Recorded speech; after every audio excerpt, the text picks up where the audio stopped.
Lah ini khataman Fathul Wahab cerita baku. Wah itu innalillahi wa inna ilaihi raji'un. Saya ini karena meneliti kiro asap, jadi insya Allah kalau masalah lughat itu saya sudah bukan sawir lagi Fathul Wahab, sudah di atasnya itu. Sampai tidak usah tersinggung, biasa aja maksudnya. Karena ini kompetisi, kalau sama nggak cocok ya harus bersaing, jangan geremeng tok. Gus Pak sombong, nggak ada usah bilang gitu, saingi saja.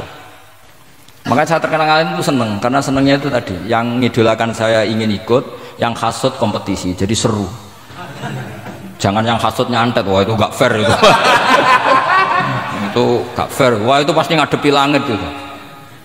Nanti urusannya sama Allah itu. Nggak sama saya, langsung sama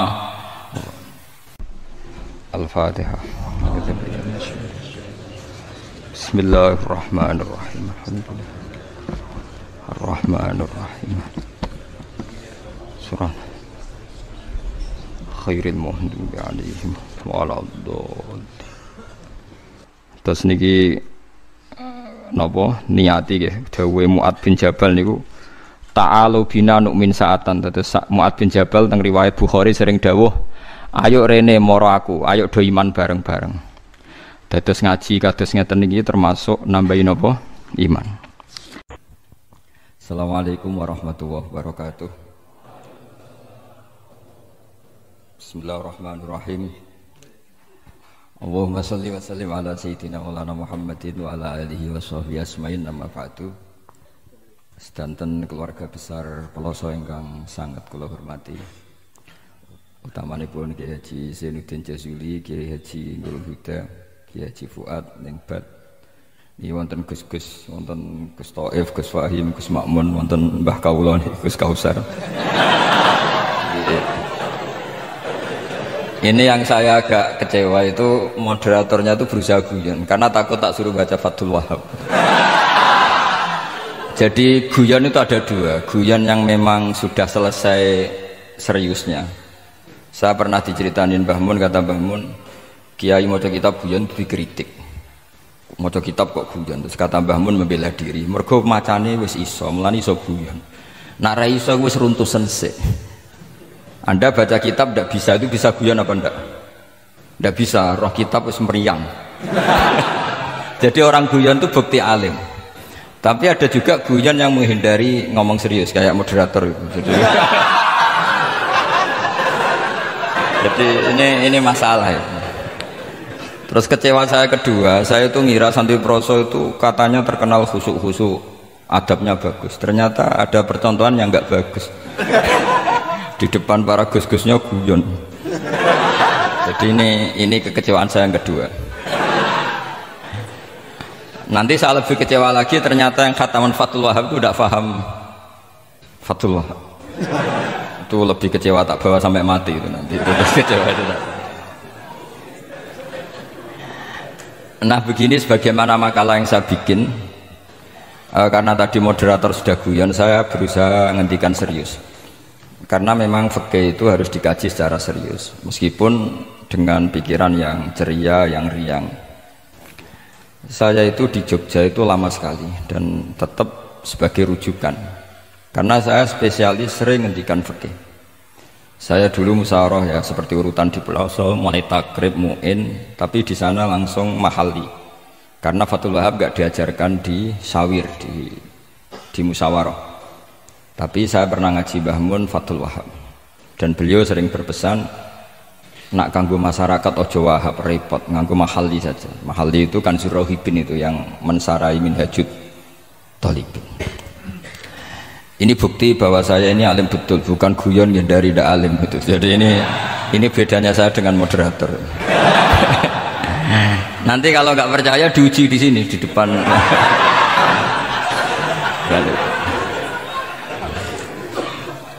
Saya ngaku alim itu bukan karena sombong, tapi keharusan. Karena begini ya, kalau kamu punya istri mau melahirkan, itu mesti nyari tulisan bidan. Barokahnya tulisan itu kamu tahu siapa bidan. Kalau kamu gigi sakit pasti cari tulisan dokter gigi. Sekarang kriminal kita adalah yang tahu Wahab tidak menulis ahli Fathul Wahab, ahli Fathul Qorib, sehingga masyarakat itu susah nyari konsultan ahli fikih. Karena santri Peloso tidak menulis di rumahnya ahli Fathul Wahhab, ahli Fathul Qorib. Lo itu penting supaya orang tahu. Setidaknya kenapa nyuwun sewu banyak, kalau saya boleh agak merovokasi, dan itu bagus, provokasi itu bagus kadang, tapi untuk kebaikan. Kenapa orang-orang lain itu menjadi rujukan? Karena mereka memaklumatkan diri, dengar gelar RC, MA, terus ahli fikih. Tapi kita yang ngaji Wahhab, khatam, musyawarah khatam, nggak nulis di rumahnya ahli Fathul Wahhab. Setidaknya Anda nulis konsultan kalau ingin mondok ke Peloso, sehingga orang daerah kamu kalau mau mondok ke Peloso konsultasi ke kamu. Tapi kita terlalu adab. Padahal awalun nubuwah itu dimulai dari at-tahaddi. At-tahaddi memaklumatkan diri kalau beliau adalah seorang nabi. Jadi kalau kamu boyong harus memaklumatkan diri, saya tidak bakul bako, saya ahli Fathul Wahhab. Lah ini khataman Fathul Wahhab cerita bako. Wah itu innalillah wa inna ilaihi raji'un. Ini harus gimana nih mau? Ya Anda harus tersiksa dengan keterwakilan oleh ini.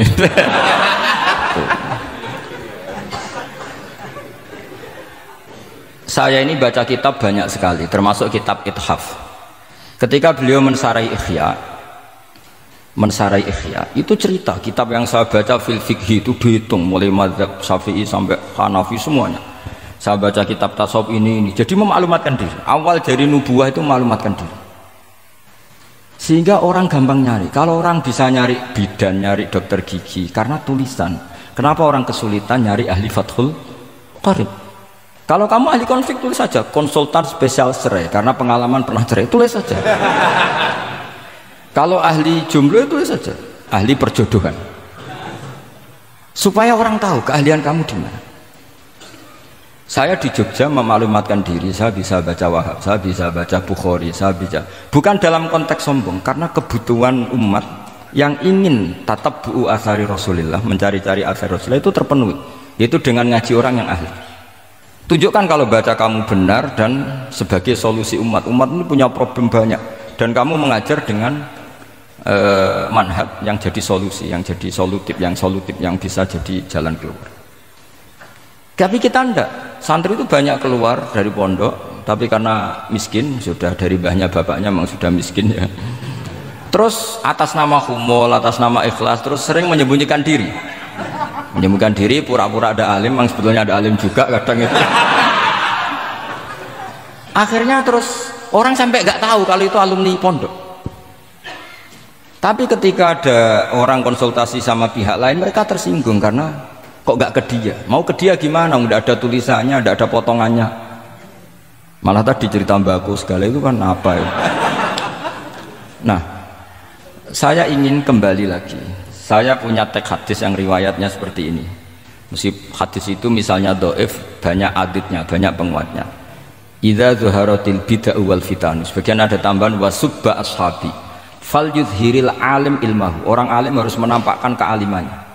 Wa illa fa'alaihi la'natullahi wal malaikati wan nasi ajmain. Justru kalau tidak memperlihatkan kealimannya dia kena laknat. Artinya yang sopan-sopan tidak memperlihatkan kefathul wahabannya, maka malah melihatkan kembakuannya. Itu jatahnya fa'alaihi la'natullahi wal malaikati wan nasi ajmain. Ya setuju ya? Oke. Pasti kena laknat. Coba betapa tersiksanya Syekh Zakaria Al-An tadi itu mulai ngomong tuh nggak pernah menyebut Syekh Zakaria Al-Ansori. Kayak apa tersiksa? Kitabku dikaji nyebut jenengku ya gelem gitu. Padahal Syekh Zakaria Al-Ansori syarat menjadi orang alim seperti dari sekian tarjamah, istilahnya dalam bahasa Arab terbaru itu tarjamah itu Syekhul Islam Syekh Zakaria Al-Ansori. Itu saya pilih yang dari kitab Manhajus Sawi karanya Habib Zain bin Smith. Itu dari sekian manaqib yang saya baca di Sulaiman Al-Jamal, di mana-mana paling menarik itu syaratnya jadi orang alim itu dua, punya guru alim, punya murid alim. Karena Anda akan tersiksa, sangat-sangat tersiksa. Ngaji sama gurunya takut disuruh baca, gurunya alim, mau ngorek ya meriang muridnya alim. Itu yang dialami Syekh Zakaria Al-Ansori, sehingga beliau ngendikan duqiqtu baina hajaro ini, saya ini ditempa dua batu, cara Jawa digebek dua batu. mau ngaji ya takut karena gurunya alim alamah yaitu pengarang Fathul Bari Ibnu Hajar Al Asqalani. Mau mulang ya meriang mergo di murid alim alamah jenenge Ibnu Hajar Al Haytami. Dadi ape sampai ngaji ya persiapan, sampai mulang ya persiapan. Kayak apa susahnya jadi Syekh Zakaria Al Ansori, mau ngaji setoran ya persiapan, mau ngajar persiapan.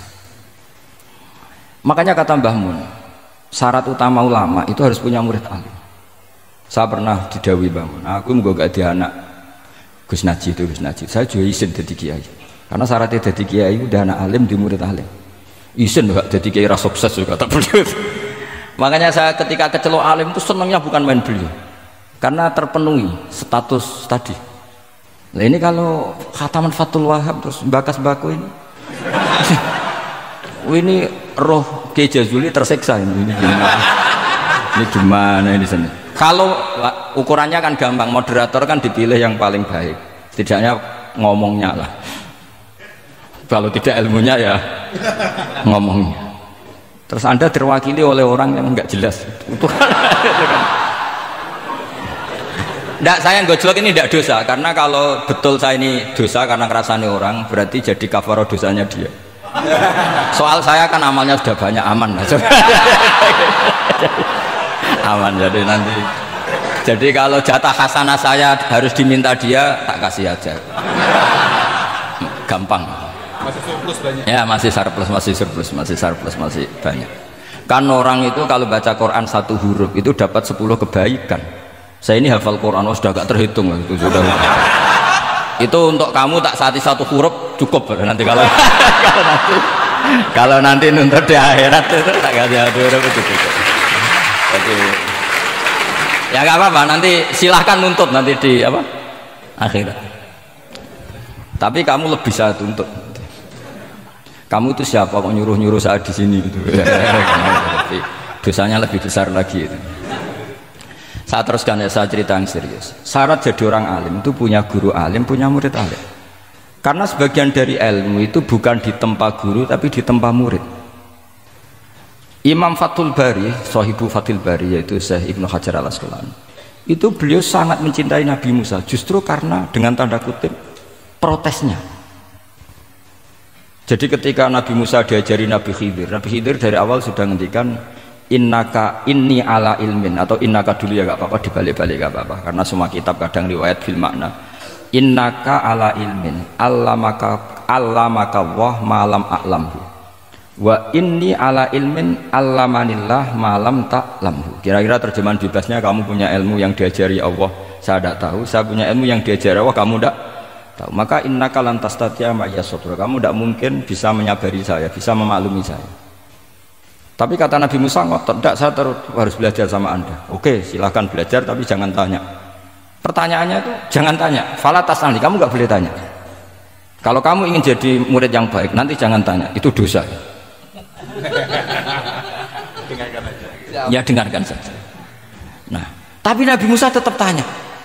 Ketika ada kejanggalan secara syariah, Nabi Musa tetap tanya. Dan itu oleh kitab-kitab tasawuf dianggap dengan tanda kutip kesalahannya Nabi Musa, meskipun mimbabi hasanatil abrar sayyatul muqarrabin. Tapi di kitab fikih itu dipuji sundul langit protesnya Nabi Musa. Jadi di kitab tasawuf disalahkan karena kitab tasawuf pemuja tadi ketertaatan pada guru, kitab fikih enggak.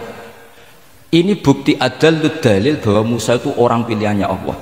Dia tidak sabar, beliau tidak sabar kalau melihat kemungkaran. Jadi gugatannya Nabi Musa dianggap apa suratu ghiratihi fillah atau suratu ghiratihi fillah. Ada yang baca ghairah, ada yang baca ghirah. Ini karena ngadepi santri Fathul Wahab, saya terpaksa baca 2 kali. Siji ben ketok alime, nomor loro nek kowe ra iso tak warai nak maca. Karena dalam kiro asap ya mesti gitu, kalau gak doikin ya dikin. Karena yang satu cara berpikir masdar itu aslul mustaqot, maka nggak perlu kena harokat munasabah. Jadi saro yasiru sairon, tidak perlu siron. Faza yafuzu fauzan, tidak perlu fuzan karena masdar aslul mustaqot, jadi tidak perlu kompromi dengan harokatul munasabah. Tapi orang Arab tetap bilang dikul maisha, apa tetap bilang dikul maisha. Tapi kiroah kita fala takufi doiqin, bukan pakai apa? Dikin. Ya, makanya kemungkinannya 2. Saya baca 2 kali ben ketok alime. Karena saya ini menghormati sampean, mosok ngundang wong ra alim kan sini-sini wong. Nomor 2 anak kue ra iso tak warai kalau bacanya itu 2. Jadi andai kan saya ngajar di pondok pelosok saya baca mesti 2 kali. Wayah sibu zaidun kada, wayah sabu zaidun kada. Karena dalam qiraat sab'ah ada yang baca yahsibu, qiraat kita baca yahsabu. Tapi guru-guru kita kalau ngajar fikih itu bacanya yahsibu. Tapi kalau baca Quran yahsabu. Ya kan Quran kita kan ayah sabu Allah yaqdiru alaihi ahad, bukan dibaca ayah sibu. Saya teruskan. Jadi syarat jadi orang alim itu harus punya guru alim dan murid alim. Imam Fathul Bari ketika menganalisis Nabi Musa itu beliau memuja Nabi Musa. Ini bukti ghirahnya Nabi Musa yang luar biasa. Beliau paling tersinggung kalau untuhikat hurumatullah. Orang sudah ditolong kok gak matur nuwun malah merusak perahunya. Jadi itu secara syariat itu mungkar. Kalau mungkar ya harus diprotes. Artinya itu sifatu madkhin. Protesnya Nabi Musa itu sifatu madkhin, bukan sifatu dzammin. Itu Ibnu Hajar al-Asqalani, gurunya Syekh Zakaria Ansori. Ketika orang tasawuf nganggep yang dilakukan Musa itu agak-agak mazmum karena protes sama guru. Pertanyaan saya ke anak-anak Fathullah, kamu milih siapa? Milih partainya Ibnu Hajar al-Asqalani apa milih partainya orang tasawuf? Selama ini roh potongannya sampean milih sing tasawuf. Karena sampean dengan ilmu pas-pasan ini gak suka kalau ada murid tanya. Mboten ngaku mawon. Tapi karena tadi logika syariatnya kata Ibnu Hajar al-Asqalani, Musa itu kalimullah termasuk ulul azmi, sementara Khidir hanya seorang nabi. Apa yang dilakukan Musa tentu lebih keren karena beliau seorang nabi dan rasul. Jadi jangan kira terus di situ merupakan mangkobah, satu derajat yang luar biasa bagi Nabi Khidir mengalahkan Musa, itu enggak. Tapi ini juga mangkobah bagi Musa, betapa tidak sabarnya beliau ketika untuhikat hurumatullah. Dan itu Ibnu Hajar al-Asqalani dalam bingkai itu. Jadi beliau itu sangat ringan sekali. Artinya gini, kita bahas Zakaria al-Ansori nggak bisa tambah bakas gurunya, yaitu Ibnu Hajar al-Asqalani. Nanti saya bakas muridnya. Lah yang mulai bakas muridnya itu kamu harus siap-siap. Karena kiai-kiai di pelosok itu alim alama. Masalahnya nanti pasti di muridnya. Saya Zakaria al-Ansori aman karena punya murid Ibnu Hajar al-Haytami. Ibnu Hajar al-Haytami aman karena punya murid Zainuddin al-Malibari yang ngarang mulai jenengan ini. Jadi masalah bukan pada gurunya, tapi pada siapa? Muridnya. Terus Ibnu Hajar al-Asqalani itu orang yang luar biasa.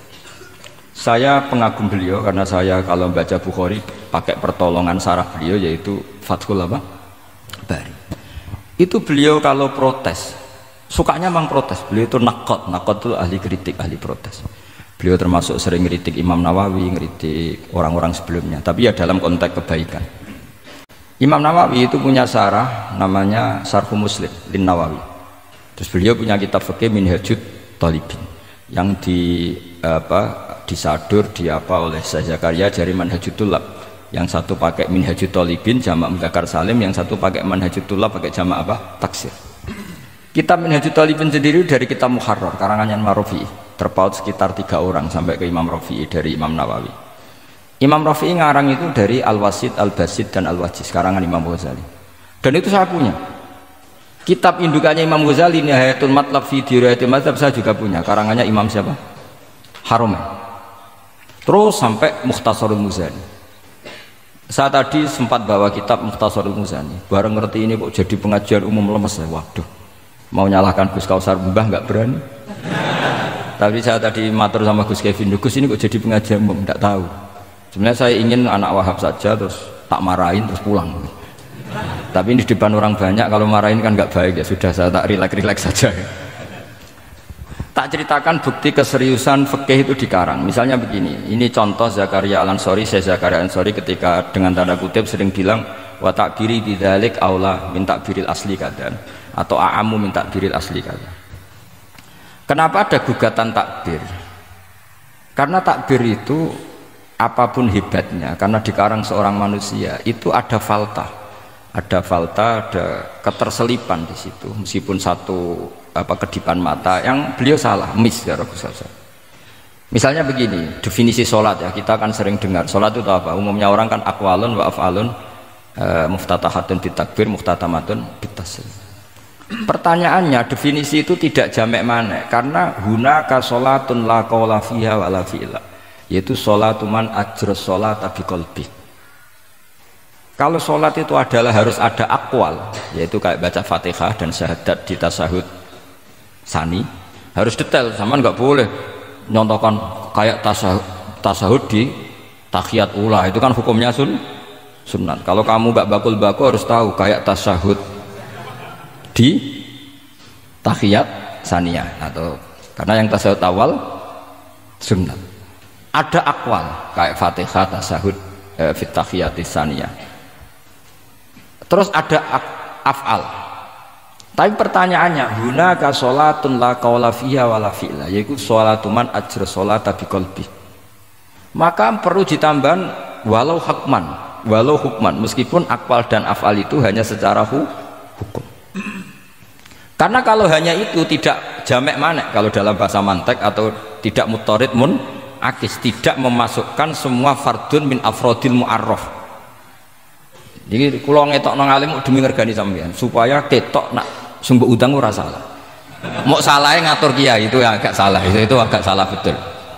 Saya itu juga agak gimana, besok itu saya diminta Gus Reza ngisi sama Gus Reza. Gus Reza itu cucunya Mbah Karim, Mbah Mun dulu ngaji Mbah Karim. Jadi orang kok kayaknya manfaatkan saya sakar PDW gitu, karena saya ini memang kalah tua terus ini.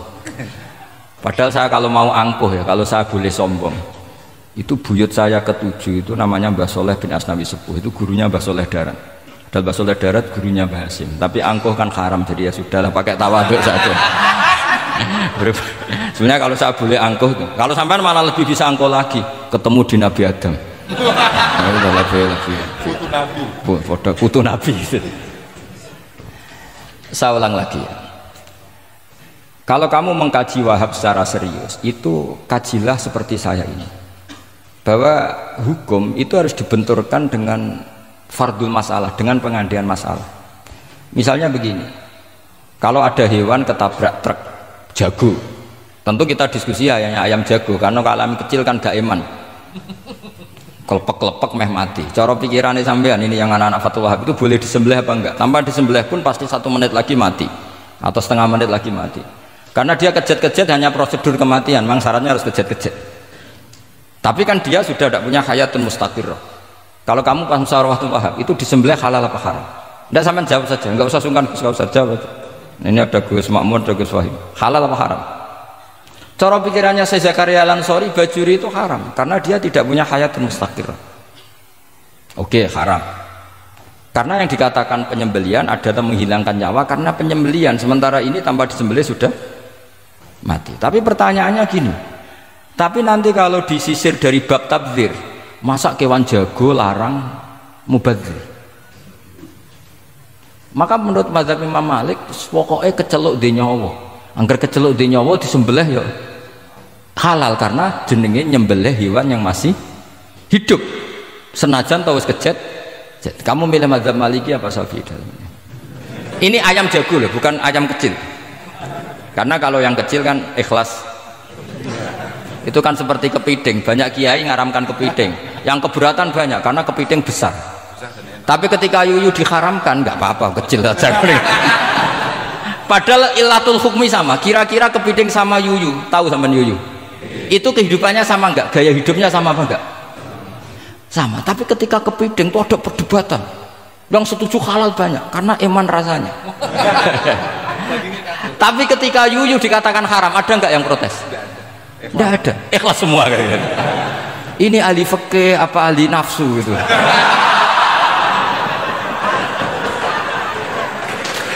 Jadi apa debat itu akhirnya nggak mutu kan? Coba kehidupannya kepiting sama yuyu itu sama apa enggak?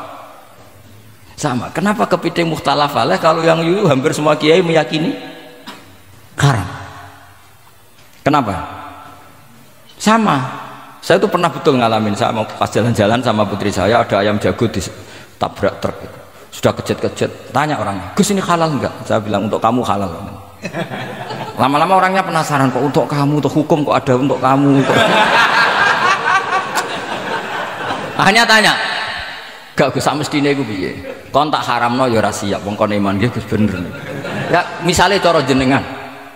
Aku kiai kurang pegawean tapi ya mangan pitik kejet-kejet aku. Tapi ini logika ya, logika yang dibangun fikih. Fikih itu kalau bangun kaidahnya gampang. Fikih itu gampang sekali karena sesuai fitrah manusia. Misalnya fikih itu kadang saya baca itu ya tertawa. Coba orang wajib mandi karena keluar mani. Ya sudah keluar mani wajib mandi. Sebetulnya keluar anak itu tidak ada hadisnya, nggak ada dalilnya. Tapi wajib mandi orang nifas itu karena mengeluarkan anak. Itu orang-orang fikih yang masih asli itu kalau bilang ya li anal walada manyun munakidun. Ya kadang-kadang sembrono. Ya enteng saja. Bah jenengan tak nonton tenan kok ngendikane gitu. Li anal walada maniyun munakidun. Jadi sampean itu ya maniyun munakidun. Jadi khurujul mani itu ya punya far'ul hukmi yaitu khurujul walad. Sama-sama yujibul husla. Karena sama-sama apa? Maniyun batin mbah tak nut-nut tenan kok terus ini ajak guyon apa piye gitu. Dan ulama itu memang rileks. Ketika Syekh Zakaria Al-Ansari membela mazhab Syafi'i yaitu dalam konteks tahur. Kita tahu kan kalau ghafir itu mengampuni, kalau sering mengampuni disebut ghafur. Syakir orang yang terima kasih, kalau sering syukur disebut syakur. Sehingga rata-rata sifatnya Allah itu ikut sifat mubalaghah, wahhab, faul ya. Ya kan itu aturannya gitu kan, fa'alun aw mif'alun aw fa'ulu fi kasratin an fa'ilin badil. Nah, logikanya kalau wa anzalna minas sama ima'an tahura, artinya kalau nak maknani gini, wa anzalna lan nurono ingsun Allah minas sama isange langit, nurono ma'an ing banyu tahuron kang iso nyucikno bolak-balik. Karena faul adalah untuk lil kasroh atau lil mubah, harusnya nggak ada mustakmal. Maka saya sering kadang balelo nggak ada mustakmalan karena wazannya faulan tohuron. Tapi Imam Zakaria Al-Ansari, Syekh Zakaria Al-Ansari bila madhab Syafi'i kata beliau ya'ti faul bima'nal alat kayak sahur lima itas saharubi. Tapi ya agak-agak takalluf, agak-agak apa? Termasuk takalufnya lagi Syekh Zakaria Al-Ansari atau faul bimakna takrir atau mubalaghah fi udwin wahid. Di sini biasanya baca udwin apa udwin enggak tahu saya, pokoknya bacanya 2 kali enggak apa-apa. Umumnya apa? Udwin ya. Ya sudahlah ikut partai sampean saja. Saya ini agak grogi, saya pakai mazhab peloso harus ikut guru apa mazhab sarang yang enggak harus ikut tapi akhirnya salah, enggak tahu saya karena kata Mbah Mun gitu kalau membela diri. Nak ngaji ning Pulau Lirboyo murid kudu maknani. Ya apik ben murid roh makna. Tapi nak sarang gak oleh dimaknani. Kesarang ketika dinyek al ilmu sayyidun wal kitabatu qaiduhu qayyid apa? Suyudaka fil hibalil wasiqa kata beliau, tapi nak naline kakean ya mati padha wae. Itu karena itu jadi itu guyonan ya, guyonan manhaj. Ini sudah saya sama ini koalisi yang baik. Karena saya punya madhab sarang, saya punya madhab peloso, harus sama-sama konsisten dengan madhab masing. Nanti di mahsyar nanti kita ketemu siapa yang ahli Fathul Wahab, siapa yang ahli Bako.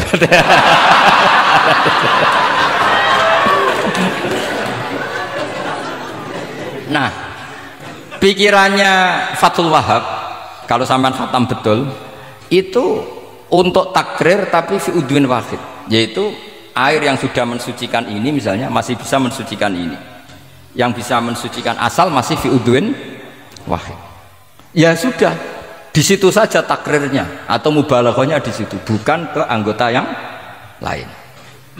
Oke, itu meskipun agak, tapi Imam Malik dan semua ulama hampir mengatakan tohur itu ya tetap di kasrotil istimal, artinya ya sudah bisa takrirut tathir.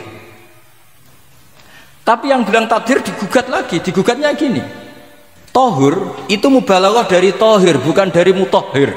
Ini kalau sampean fasul masail, sampean nggak pernah tahu fasul masail sedetail ini, nanti diulang lagi khatamannya. Tohur itu bukan mubalaghah dari tohir tapi dari mutohir. Padahal bahasan kita tentang tathir bukan tentang tuhur. Sampean mikir apa?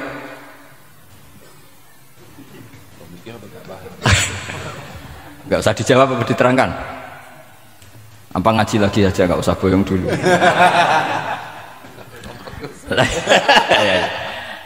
Nah, kemudian akhirnya ulama mulai mikir bahwa la makna li tahiriyah illa dengan fungsi tahuriyah. Tidak ada gunanya disestatuskan suci kemudian tidak berakibat mensucikan, karena ini air masih murni, maun mutlaq. Kecuali kayak teh kopi berstatus suci tapi tidak mensucikan. Tentu ma'an tahura di konteks itu adalah tohir mutahhir, karena contohnya air mutlak bukan kopi. Berarti meskipun tohur itu dari mubalaghah tohir tapi maknanya mutahhir, itu perdebatan. Akhirnya apa? Orang itu menjadi cerdas, terutama di era Ibnu Hajar Al-Haytami, karena beliau ahli fikir. Beliau itu cerdasnya Masya Allah. Tapi apapun itu, beliau tetap manusia. Kecerdasannya kadang berlebihan dalam aturan yang dipatok mazhab Syafi'i, termasuk mensyaratkan Jumatan harus orang 40. Sekarang pertanyaannya gini, sama tak beri pertanyaan, harus bisa jawab. Meskipun salah, nggak apa-apa. Saya butuh jawaban, nggak butuh benar. Karena sudah tahu, mesti agak salah itu, nggak apa-apa. Ketika ada satu kampung yang orangnya tidak sampai 40 dan mereka ingin Jumatan, menurut kamu itu harus Jumatan? Apa boleh Jumatan? Apa harus duhur? Apa ya Jumatan ya duhur? Masyarakat gak mau biasanya. Nggak, harus Jumatan. Boleh tidak Jumatan? Apa harus duhur? Apa nggak perlu ada hukumnya? Ben karepmu. Nah, di kitab-kitab I'anatut Thalibin, Said Abi Bakar Sato, itu beliau ngendikan kamu harus tetap Jumatan meskipun jumlahnya belum 40. Karena apa? Madharat tarkil Jum'ah itu lebih ngeri ketimbang mensyaratkan 40 yang asal usul dalilnya itu tidak jelas. Imam Ahmad bin Hanbal kalau ditanya apakah Jumatan harus 40, itu ghadiban sadidan, marah besar. Lam yarid fil adat nasun, kata beliau. Nggak ada dalam adat Jumat dan nas. Imam Syafi'i itu hanya asumsi, biasanya wong 40 mesti ono waline. Tapi potongan-potongan gini meskipun sebanyak ini kan enggak, sampean menjamin enggak kalau ada 200 orang ada walinya ini? Dulu itu 40 orang pasti ada walinya, sekarang buat 1000 enggak ada jaminan ada wali. Dulu itu ada 2 wali, yang satu rokok, dikritik sama yang enggak rokok. Mosok pangeran dikebuli katanya karena tapi wali rokok ini ahli tauhid. Allah laisa bimakanin katanya. Saya tidak tahu ini tadi ya kacau. Wali itu kalau sudah debat itu benar mana? Yang satu goslo, wali kok rokokan, pangeran kok dikebuli. Yang satu bilang apa? Allah laisa bimakanin. Terus saya teruskan. Jadi perdebatan di fikih itu sebetulnya semuanya itu rasional. Karena fikih dibangun di bawah qaidatul fikhi, qawaidul fikhi dan usul fikih, dan semuanya itu muktabas atau multamas atau makhud min Rasulillah Shallallahu Alaihi Wasallam. Sekarang saya beri satu analogi. Pernah ada satu kejadian Rasulullah Shallallahu Alaihi Wasallam menghentikan la yusolliyanna ahadukum illa fi Bani Quraidah. Kamu jangan sholat asar kecuali sampai Bani Quraidah. Kira-kira saya ngomong sama santri, kamu jangan sholat asar kecuali sampai Lirboyo. Sebelum sampai Lirboyo ternyata kadati samsu antaghruba, matahari hampir tenggelam. Fariqun minhum, sebagian dari sahabat milih sholat di tengah perjalanan meskipun itu belum sampai Lirboyo. Alasannya musyaroah fil waktu supaya tidak kodok. Yang sebagian milih sholat di Lirboyo meskipun ba'da antaghruba samsu, meskipun matahari sudah tenggelam. Ketika dilaporkan ke Rasulullah itu falam ya'nif, ada yang baca falam yu'annif wahidan, tak baca 2 kali karena ini nanti bisa jadi debat kusir. Sampai bacanya ya'nif apa yu'annif nggak tahu, pokoknya saya baca 2 kali. Kalau baca sampai 3 kali yang 3 salah karena memang pilihannya hanya 2. Kalau ada pilihannya 3 tak baca sampai 3 kali. Nabi tidak menyalahkan salah satunya.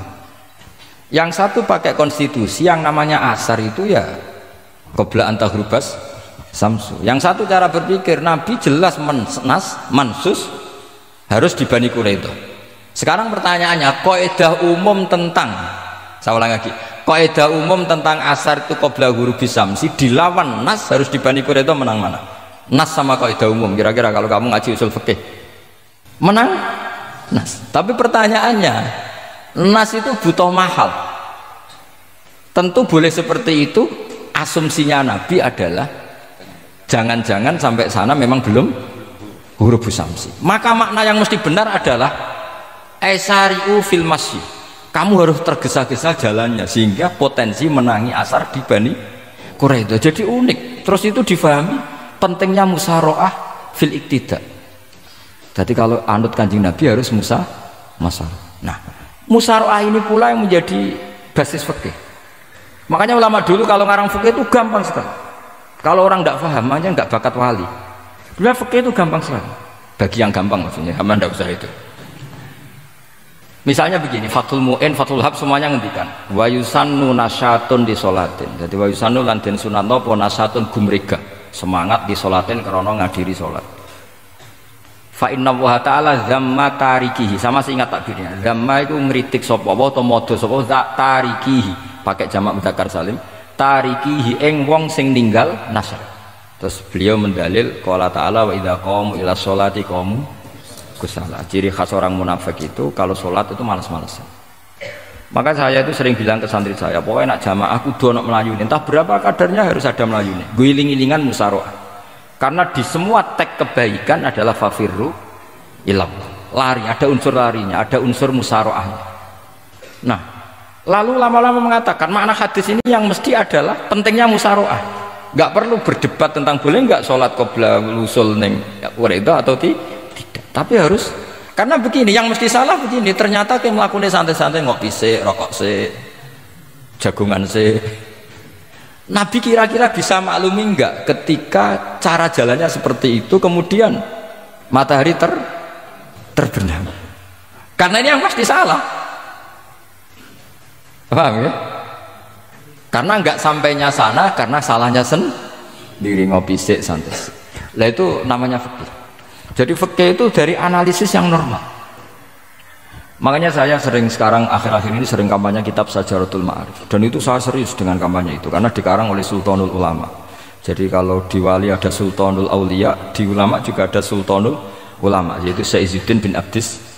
Itu kalau ngarang fikih itu gampang sekali. Saya punya kitab beliau Qawaidul Ahkam. Beliau ketika cerita kenapa harus ada sholat dihormatil waktu, beliau nerangkannya enak sekali. Kalau santri sarang, Lirboyo atau Peloso atau santri mana saja, biasanya kalau pergi ke terminal, yang dulu terminal itu kan nggak layak, apalagi ya dulu nggak layak, pokoknya kalau pipis itu pasti kena najis lah celana. Santri kan biasanya milih sholat nanti di pondok, milih terawih lah. Milih terawih kan duhur asar. Saya tidak tahu kalau Gusnya. Tapi kira-kira kayak ya agak-agak sama kira-kira gitu. Alasannya santri yo nakal meninggalkan sholat fil waktu itu karena alimnya. Kan sholat dihormati wajib iadah, ngapain daripada wajib iadah mendingan tidak usah sholat. Jadi ilmu itu tuh bermata dua. Rata-rata yang sudah tahu wajib iadah milih sholat apa milih ndak? Ndak, potongan-potongan rai gini tuh. Ndak, kira-kira aja. Milih ndak kan karena tahu wajib iadah. Tapi nanti setelah sampean alim dan bakat jadi wali dan sampean belajar kitab Qawaidul Ahkam itu pasti milih sholat. Saya semenjak belajar kitab itu ya milih sholat, tapi tidak usah dimafhum apa dulu tidak sholat, tidak usah seperti itu. Itu mafhum yang salah itu, yang berbasis suudzon. Jadi mafhum seperti itu salah, ya masalah itu. Suudzon itu masalah. Kata saya Izzuddin bin Abdis Salam memberi penjelasan kenapa harus sholat dihormatil waktu, karena khotorun najasa, bahayanya najis atau ritsun najasa, kotorannya najis itu layafi, kalau dibaca ritsul layafi dengan pentingnya sholat. Karena butuhnya Allah, butuhnya malaikat, kalau boleh dibahasakan butuh ya dalam ilmu fikih kan dibahasakan gampang saja. Ada orang sujud di waktu yang diwajibkan sujud, sehingga diabaikan syarat sholat itu harus toharatul badan, wa tasawubi dan wal makan. Kok kira pantas ono waktu sholat kemudian la tasjudu fil waktu sajdah. Jadi akhir gampangannya wes tetep keren meskipun gue sholat nganggo najis ora sempurna tetep keren. Piye-piye cara didelok malaikat kok dhuwur wis keceluk sujud, keceluk musola. Daripada gue misalnya asar gak sholat alasan celana ku najis, maghrib ora sholat. Terus dari malaikat berkhataman Wahab kok kelakuane ngono kan gitu kan. Karena malaikat itu delok kok dhuwur. Bablas asar, bablas maghrib, bablas isya. Meskipun sampean punya alasan nanti menisan di rumah atau di pondok. Tapi ini kan melewati waktu yang harusnya ada sujud. Sehingga dalam syarat jamak takhir misalnya apa? Kamu harus niat akan jamak takhir di waktu sholatil ulah. Biar ada bedanya tarku karena sembrono dengan tarku yang karena ingin mentakhir. Paham ya? Itu jadi sama-sama fikih, kualitas yang dikarang Sultanul Ulama dengan sing RT itu ya beda. Dan sampean harus baca kitab yang dikarang rajanya ulama supaya kamu tambah pinter. Nanti kalau gak pinter-pinter nanti sowan saya. Tetap gak pinter karena itu jatah. Makanya ada usah sowan ya, nanti gak ngefek juga itu. Itu Izzuddin bin Abdis Salam. Terus kemudian beliau mengebabkan itu detail sekali, yaitu di Sajarul Ma'arif dibabkan di bab faslon la yutrakul haqqu li ajlil batil. Itu beliau bikin satu strategi fikih itu yang luar biasa. Misalnya begini, jihad atau perjuangan membela Islam itu harus kamu menyertakan orang-orang fajir, orang-orang fasik. Kenapa? Likuwatil Islam. Karena kesalahan orang fajir itu tidak seimbang dengan pentingnya syaukatul Islam atau syaukatul Muslim. Terus saya itu dulu ya iskal itu ya agak protes, tapi ini ulama wali. Sampai saya sholat berkali-kali, ya Allah, saya beri kefahaman tag ini. Kalau terpaksa beda, nanti saya mohon ketemu beliau, saya mau protes. Sama nggak usah tahu caranya ketemu wali-wali yang sudah meninggal. Nanti kalau sudah jadi wali tahu sendiri. Jadi tidak usah tanya. Akhirnya saya sholat dan akhirnya faham tanpa ketemu. Karena saya bayangkan ketemu ya lebih sulit, mendingan minta faham timbang minta ketemu. Logikanya begini, misalnya Nyun Sewu kita di Daril Harbi, bayangkan kita di Daril Harbi atau zaman Indonesia dijajah Belanda. Saya ulang lagi ya, dalam konteks jangan sekarang, contohnya sekarang nggak perlu perang, zaman dijajah Belanda. Kita misalnya milih pasukan Hizbullah dan Sabilillah selektif, yang sholatnya benar, yang puasanya benar, yang toharohnya benar. Kira-kira dapat pasukan berapa coba? Nggak, jawab saja. Kan hanya dapat pasukan sedikit. Sementara misalnya Belanda bisa pasukan banyak karena tanpa seleksi. Di sini nih hebatnya Rasulullah SAW. Kata beliau, wal jihadu madin mundu ba'athan ya Allah ila yaumil qiyamah sampai ila ayyuqatila akhiru ummati ad-dajjal la yubtiluhu jawru jairin wala adlu adilin. Sebagian riwayat langsung wal jihadu tetap wajib bun alaikum ma'akul libarin wa fajirin. Nah, penjelasan Nabi kenapa kita harus berjuang mengawal Islam meskipun harus ma'akul libarin wa fajirin. Ya kalau di isim fa'ilnya umumnya guru-guru kita baca barin, tapi untuk masdarnya, untuk kebaikan bacanya apa? Birun. Nanti kamu protes, oh barun itu daratan Gus, kalau birun itu kebaikan. Aku itu macaku kamus luwih suwi, bocah kok sembrono. Saya ini karena meneliti kiro asap, jadi insya Allah kalau masalah lughat itu saya sudah bukan sawit lagi fatul waqf, sudah di atasnya itu. Sampai tidak usah tersinggung, biasa aja maksudnya. Karena ini kompetisi, kalau sama nggak cocok ya harus bersaing, jangan geremeng tok. Gus Pak sombong, tidak usah bilang gitu, saingi saja. Makanya saya terkenal kalian itu seneng, karena senengnya itu tadi, yang ngidolakan saya ingin ikut, yang hasut kompetisi, jadi seru. Jangan yang hasutnya antet, wah itu gak fair itu. Itu gak fair, wah itu pasti ngadepi langit itu. Nanti urusannya sama Allah itu. Gak sama saya, langsung sama. Saya ulang lagi ya. Ilmu itu harus dianalogi dengan fikih, dilogika dengan fikih, dikiaskan dengan fikih. Sekarang misalnya ada orang sok ikhtiyar, wah perang kok ambek wong fasik gak enak gini-gini, wong fasik perilakunya gini-gini. Pertanyaannya adalah, kalau kita nyeleksi hanya orang soleh, kita dapat pasukan berapa? Misalnya zaman kita melawan Belanda.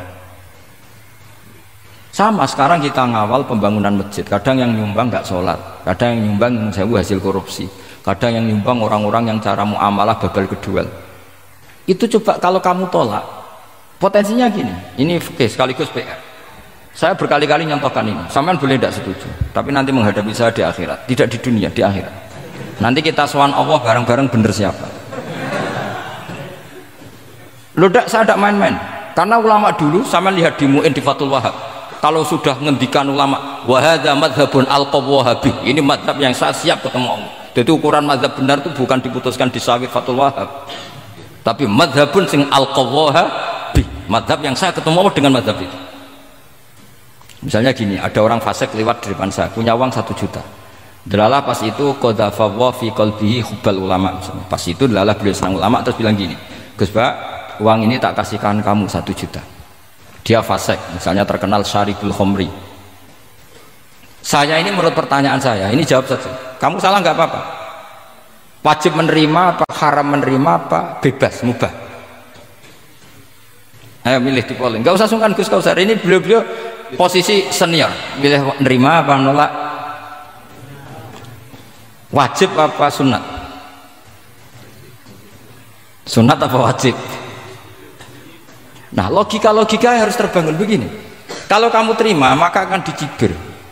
Malam di Fathul Wahab dikai duit saya kok gelem, bolak-balik nak duit gelem aja. Itu juga masalah kan? Kiai latihan jatuh kan? Artinya posisinya ada mantep-mantep amat. Udah kadung keramat itu. Sama jangan niru saya, aman udah itu. Bayangkan sampean yang latihan nyai itu. Tapi pertanyaannya kalau sampean tolak, terus ista'ana bihadhihi darahim lil maksiyah. Tak kena kiai ra gelem, tak kena demenanku. Dan hari itu andaikan dia tidak punya uang 1 juta, dia tidak bisa kedemenannya. Gara-gara sampean tolak, dia punya alat untuk maksiat lagi. Kalau seperti ini jadi haram apa wajib? Loh, berarti sampean gak jawab anut aku. Artinya sampean jawab kan terprovokasi saya kan? Terprovokasi narasi. Terprovokasi narasi. Itu kriminal untuk calon ulama gitu, itu nggak boleh. Nah, logika ghanimah kira-kira seperti itu. Ghanimah itu normalnya haram karena ghanimah itu min amwalil kufar, dan notabene amwalul kufar adalah bukan sekedar mukhtalithah, aksaruha mungkin minal haram. Tapi kenapa ghanimah dihalalkan di hadil ummah? Makanya Nabi ketika ngendikan uqtitu khamsan lam yuqtahunna nabiyyun qabli, termasuk beliau menyebut wa ukhillat li al-ghanaim, termasuk saya 5 hal yang Nabi sebelumnya enggak dikasih, saya dikasih. Di antara beliau nyebut wa ukhillat li al-ghanaim, ghanimah itu halal untuk umatku. Itu kan kenapa Nabi menyebut itu? Karena normalnya ghanimah itu haram karena min amwalil kufar. Tapi kenapa dihalalkan? Saya pernah ditanya seorang dosen, kenapa itu halal? Saya itu kok nggak nyaman. Karena ini jenis orang ikhtiyat. Terus saya bilang gini, andai kan kamu digarong sama garong, kemudian garong itu bawa senpi, bawa pedang. Karena kamu merasa itu tidak milik kamu, monggo kadane jenengan beto malih. Wah ya tidak bisa Gus, nanti dipakai garong lagi. Sama amwalul kuffar, andaikan lau aqainahum, andaikan kita kasihkan lagi ke mereka, maka akan dipakai isti'anah, dipakai pertolongan atau alat untuk kekuatan kekafiran mereka. Di sini sirrinya kenapa ghanimah menjadi halal. Tapi kenapa Nabi sebelumnya kok dikatakan haram? Karena logikanya memang haram. Itu hebatnya Allah SWT sama para kekasihnya. Ada kekasihnya yang dipilihkan haram, yaitu Nabiun qabla Rasulullah SAW, karena normalnya memang haram. Ada Nabi yang fikihnya lebih dinaikkan lagi, yaitu dihalalkan supaya harta ini tidak dipakai i'anah alal maksi. Sampean milih fikih mana coba?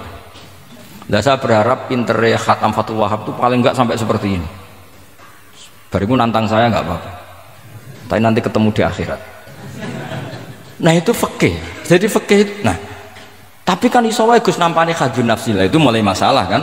Makanya yang seperti itu jangan untuk khadzun nafsi, karena kita butuhnya tuh nyita supaya ini enggak dipakai kekuatan maksiat. Jebule mbek kon malah ngopi rokokan. Nah, ini orang kan terus curiga, jebule nek ambek duit ya do gelem. Buktikan kalau Anda tidak pakai, kamu terima sebagai penyitaan, tapi Anda tidak pakai. Wah itu hebat. Tapi kalau kamu terima wajib, kemudian kamu pakai poya-poya, wah itu ya fikihnya benar, kelakuannya benar. Nah saya berharap Anda memahami fikih itu sampai seperti saya ini. Syukur-syukur lebih. Meskipun ya agak-agak mukhalaf, tapi bisa diperjuangkan itu. Enggak apa-apa. Kamu doa di saat istijabah, ya Allah saya ingin mengalahkan Gus Baksa, ridho dengan doa itu. Tapi tak jamin nggak mustajab karena sudah berbasis ghil, kebencian. Doa yang berbasis hasud pasti tidak mustajab. Ya, sulit. Jadi makanya saya rela kalau ada kompetitor karena tadi pasti. Jadi fikih itu gampang. Misalnya begini lagi, saya beri sekian contoh.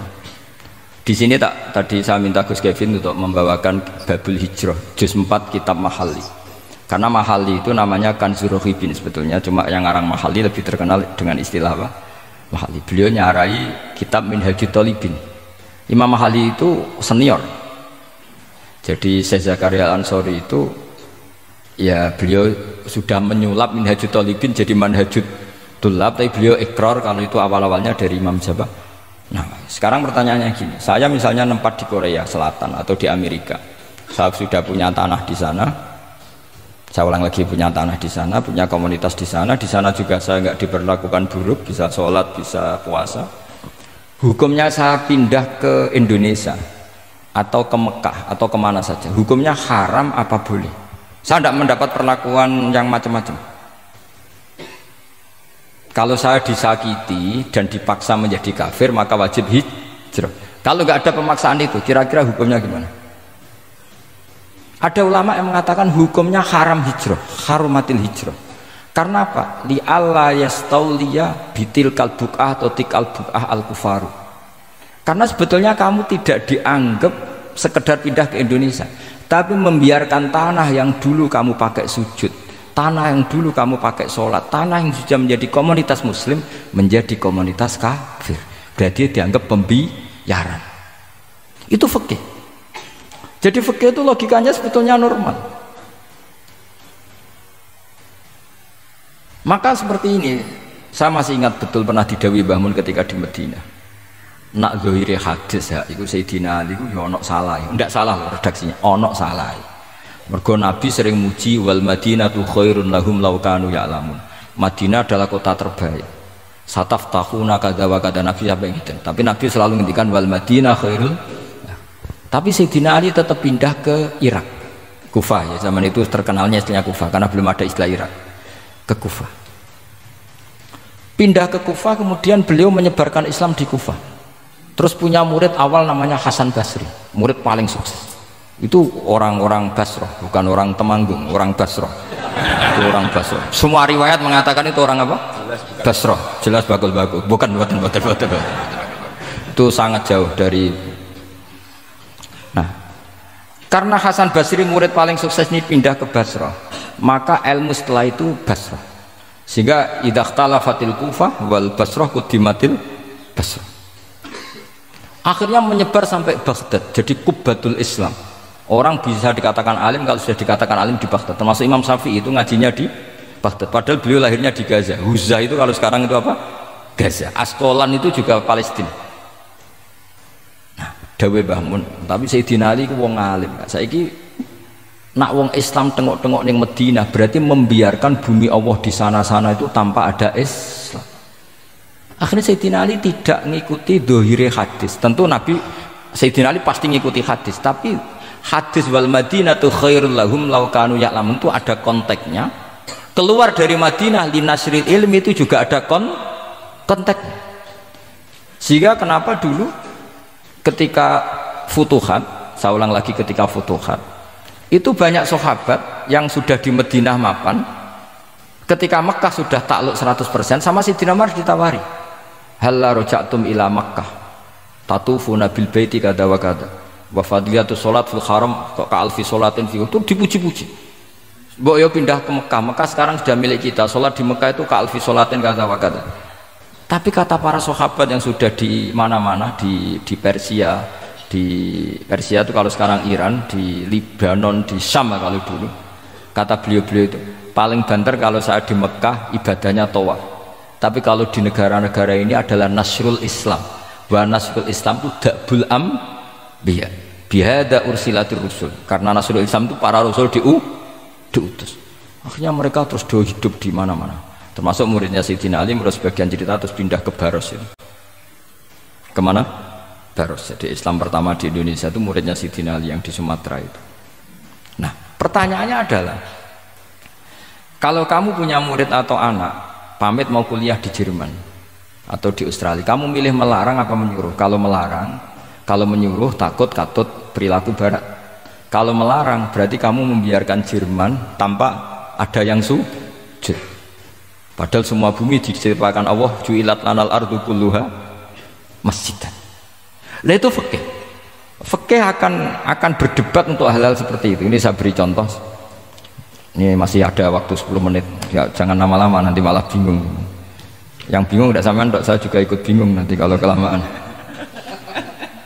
Tidak, supaya ini logika ini apa?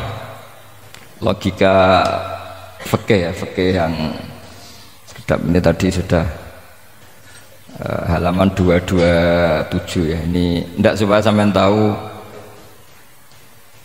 karena saya pernah belajar detail ya, tentang Mahali sama Qalyubi. Ini kalau di kitab ini halaman 227 ya, tentang juz 4 ya, halaman 227 juz berapa? 4. Saya beri contoh ya, ini supaya clear ya masalah posisi kita. Jadi misalnya sama orang Indonesia pindah ke negara lain, terus Indonesia kemudian ditempati orang-orang yang nggak benar, berarti kamu ikut tanggung jawab. Saya baca Bismillahirrahmanirrahim.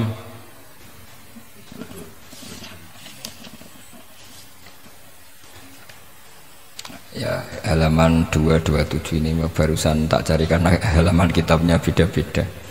Bidaril harbi.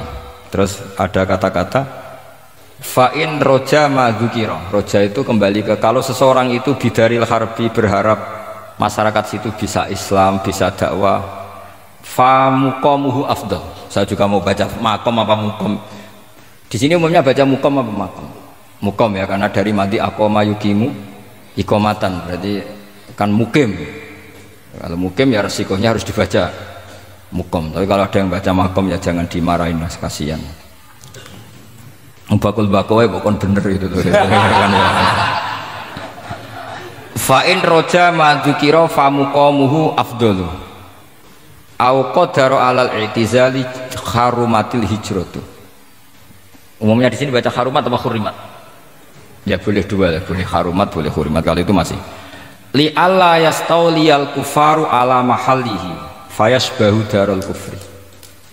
Jadi artinya gini, misalnya saya di Jogja misalnya, atau di Jakarta atau di Batam, di situ atau di Papua, di situ kamu merantau di sana sudah bisa menciptakan komunitas Islam. Kemudian kamu pindah, itu bukan dianggap pindah secara mubah karena kangen keluarga, enggak, tapi ada masalah. Setelah kamu pindah ini yang menghuni siapa? Jangan-jangan min dari sujud ila niklab misalnya. Itu fikih. Jadi fikih itu sebetulnya normal saja. Tapi karena kita baca tidak detail, terus kayak apa gitu, kayak fikih itu aneh semua.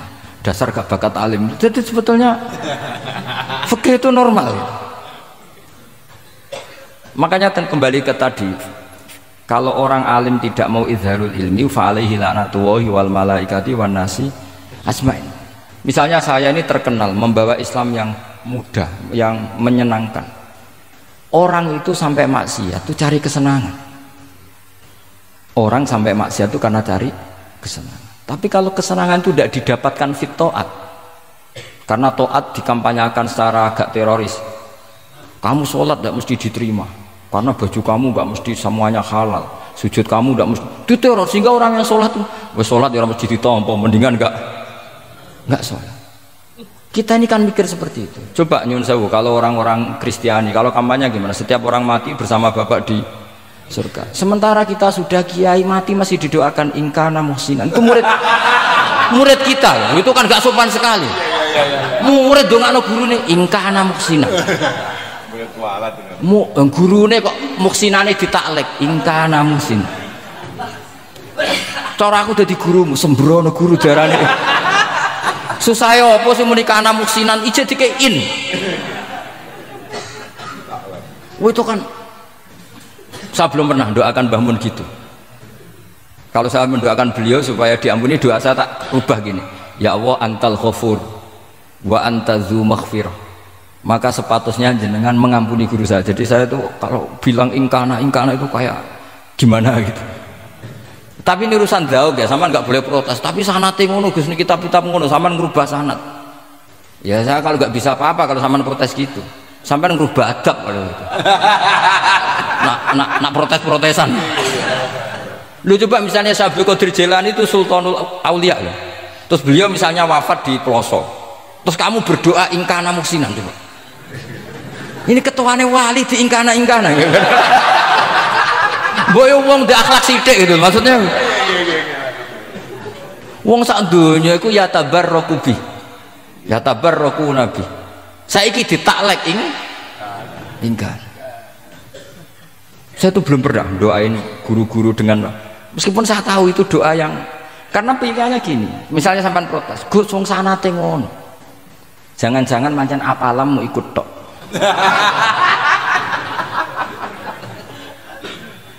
Loh Imam Syafi'i itu kalau doain mayit, ini sekaligus ijazah tapi haram ditiru.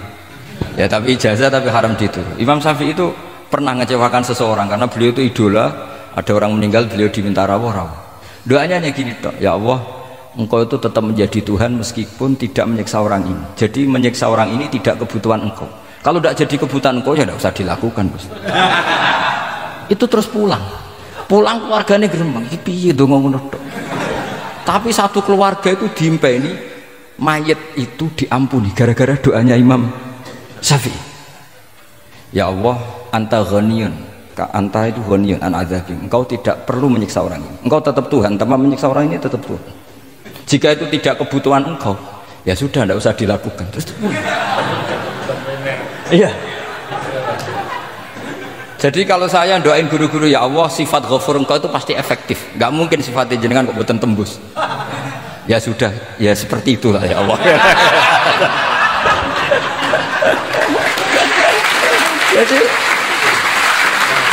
jadi itu urusan daun, sama nggak boleh protes. Gus Pak kok ngawur istiadat, itu bukan ngawur, saya ini orang waras, punya rasa takzim sama guru sama para wali. Sementara kamu yang berdasar sanad tadi, jangan-jangan menghafalan kamu hanya itu. Ayo milih mana? Saya bukan bikin ajaran baru, ndak, ini cerita rasa. Cerita apa? Rasa. Dan itu di hadis-hadis gitu. Nabi itu kalau manja sama Allah gitu. Kalau ada orang salah terus kemudian diadab, kata Nabi, anta akram min ayu adzibahu marrotain. Ini di dunia sudah pernah engkau beri sanksi ya Allah. Anta akram min ayu adzibahu marrotain. Tapi kalau belum disiksa kemudian dia aman-aman saja di dunia, engkau itu akram, engkau sudah mulia, gak pantas sudah menyelamatkan di dunia, kemudian jenengan dendam di akhirat masih. Jadi masih nyiksa lagi. Itu Nabi itu kalau sedang manja dengan Allah itu akhirnya ya baik semua gitu. Lah saya jenis ulama yang partai itu. Partai itulah kira-kira seperti itu.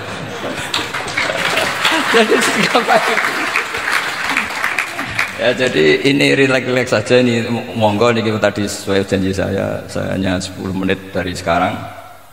Saya juga mungkin saya nanti tetap pulang karena saya besok ngajar di setainya Gus Yofur.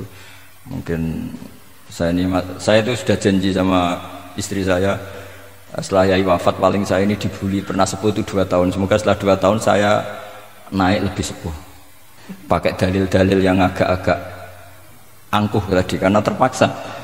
Jadi sekarang ngalah 2 tahun, setelah itu saya pakai sanad yang saya sepuh supaya agak digekongkonan terus gitu. Tapi saya tidak tahu tingkat adab saya sampai berapa tahun, saya tidak tahu gitu. Tapi saya mohon sama yang Musairin Fathul Wahab, ilmu itu dianalisis secara cerdas, ceria dan mudah. Saya dulu itu ya iskal sama hadisnya Nabi, kullu ummati mu'afan illal mujahirin. Semua umatku dimaafkan asal ketika dosa itu gak cerita kalau dosa. Saya dulu jenggat, orang dosa cerita dosa itu kan kesannya jujur baik gitu. Tapi setelah saya pikir-pikir itu bener Kanjeng Nabi.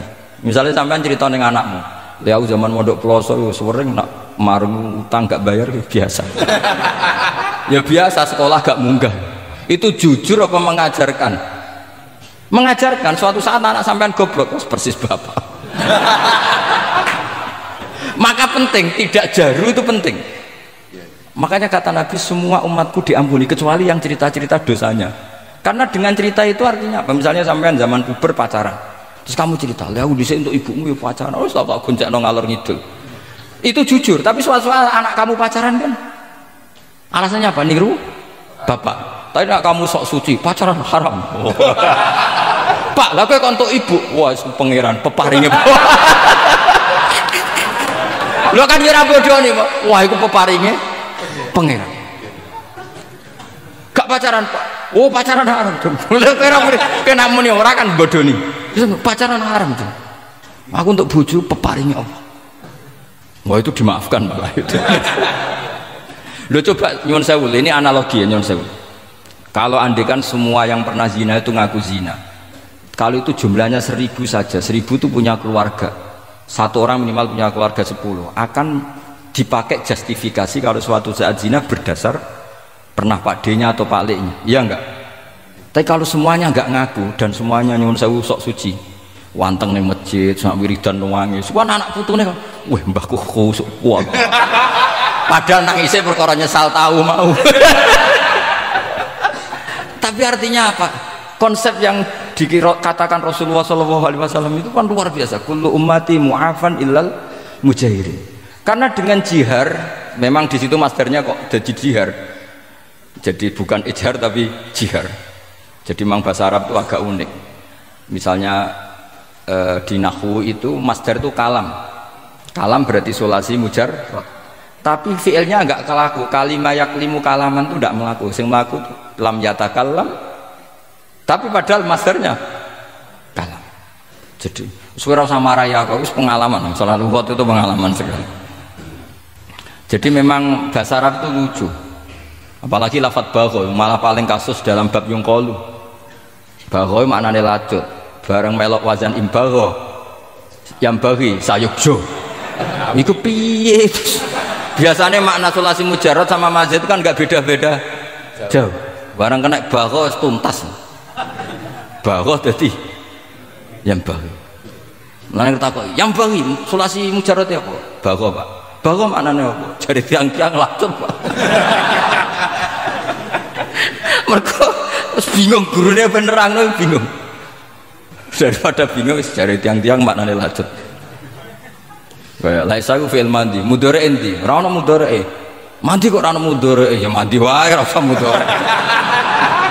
Terus repot bahasa Arab wis repot kene ora melok dibahas mau apa coba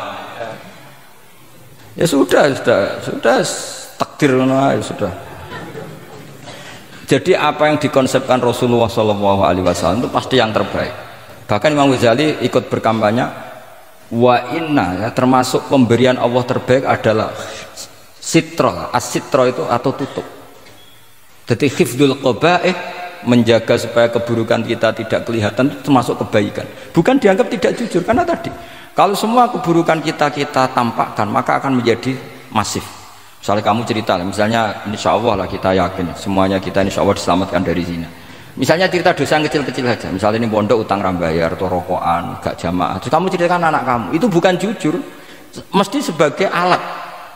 Jadi orang anak kamu, wah disang, cocok. Suatu saat aku goblok kayak bapak. Aku di sekolah sering ramunggah, anakmu pondok tenang, santai. Nah ramunggah dalile, bapak. Tapi nak kue cerita, pondok meniti, pelosok, pirang tahun Pak, 10 tahun. Kepengen ongkit mayai, pengen mondok susu, ben barokah. Munggah terus Pak, munggah. Maksudnya orang munggah kelas, munggah apa wae pokoknya. Wis tenang. Karena itu bahaya, makanya kullu ummati mu'afan. Ma'is ketika ngaku zina itu Nabi itu enggak menolak sampai 4 kali. Ma'is yang memaksa Nabi supaya beliau melakukan raja, eksekusi. Semua ketika meminta saran sama sahabat halla satarta bidzalik, kamu tidak usah cerita karena tadi logikanya kalau ada ma'is ya jangan-jangan yang lain juga ya, itu kan menimbulkan macam-macam. Itu hebatnya Islam, malah kita diajarkan awamastur aurati wa amin rawati. Kayak apa baiknya Islam. Tapi kita sekarang karena tidak baca hadis lalu ada gerakan jujur, mari semua meresapi dosa masing-masing, kamu pernah ini istighfar terus nangis. Jebule gerakan ngono iku ya nyun sewu ya ono duwike kan yo repot. Ndak usah seperti itu, ikuti hadis Rasulullah sallallahu alaihi wasallam bahwa termasuk nikmatnya Allah taala itu adalah tertutupi semua kesalahan-kesalahan kita. Dan itu barokah bagi hadaddin karena kesalahan tidak muncul. Loh itu sudah untung, agama sudah untung. Ketika kesalahan tidak munculnya, agama sudah ikut diuntungkan. Coba kalau semua yang maksiat itu kelihatan, kan seakan-akan hadil ardu mamlu'ah bil masih. Tapi ketika maksiat itu sembunyi-sembunyi, kemudian sang syiar itu azan, pengajian, kan bagus. Sama nggak boleh protes, tapi itu kan tidak jujur. Ya bukan masalah jujur dan tidak, ini satrul qabaih. Lain namanya siasa. Namanya apa? Siasa. Siasa itu tidak harus politik tentang negara. Kita mengelola diri kita sendiri butuh apa? Butuh siasa. Jadi misalnya kamu cerita kebaikan kamu kepada anak, biar kebaikan itu ditiru. Tapi kalau anak kamu tanya, Pak, sampean nate salah, itu sesuatu yang paling saya takutkan, Cung. Karena aku sering naudzubillah minas salah. Tapi Bapak pernah salah enggak? Itu pertanyaan enggak penting. Karena tadi bahaya. Lu enak, maksudnya beragama seperti ini tuh enak. Kullu ummati mu'afan illal mujahid. Itu kan luar biasa. Jadi semua umatku itu diampuni asal tidak cerita-cerita. Misalnya gak cerita ke anak, cerita ke teman. Aku udah gendaan, ya, tahu tak ambung. Mesti pikiran kamu, yang pondok is pengurus dibeli tahu. Mesti digo. Suatu saat aku nak ngono, awas. Atau nak caiki keamanan, awas kita kandakno kan gitu. Tetap ini menjadi alat maksiat bagi yang lain. Jadi tapi saya dulu itu iskal, kenapa ada hadis seperti itu? Tapi setelah saya analisis, memang kalau ijtihad atau ijhar itu efek negatifnya luar biasa. Dan kita harus iktidak bi Rasulillah sallallahu alaihi wasallam. Ya tentu idealnya yora maksiat, yora konangan maksiat. Memang karena tidak pernah itu ideal. Memang gak konangan karena tidak pernah melakukan. Ya saya kira demikian. Saya mohon supaya ya tadi ya saya Fathul Wahab dari kitab Manhajud Tullab. Itu dikarang Zakaria Al-Ansori piyambak Zakaria. Tapi kitab itu sebenarnya dari Minhajud Thalibin. Minhajud Thalibin dari kitab Al-Muharrar. Itu dari kitab Basit Wasit Wajiz. Terus itu dari kitab Nihayatul Matlab fi Dirayatil Madhab. Itu mensarai kitab Mukhtasarul Muzani, karangannya Imam Muzani ketika diimlakan Imam Syafi'i. Karena semua karangan Imam Syafi'i itu amla alaina Syafi'i. Ya amla alaina Syafi'i. Makanya kalau sampean ngaji muin qala fil Buaiti. Buaiti itu nama orang. Qala Syafi'i fil Buaiti, qala Syafi'i wa amlahu alal Buaiti. Makanya qala fil Buaiti, qala fil Muzani itu nama orang. Artinya karena Imam Syafi'i itu hanya mengemplakkan. Terus muridnya nulis. Nah kebetulan tulisan paling mudawwan itu karangannya Imam Muzani, disebut Mukhtasarul Muzani. Sebenarnya beliau punya murid banyak, ada Imam Muzani, Imam Robi, Imam siapa Buaiti.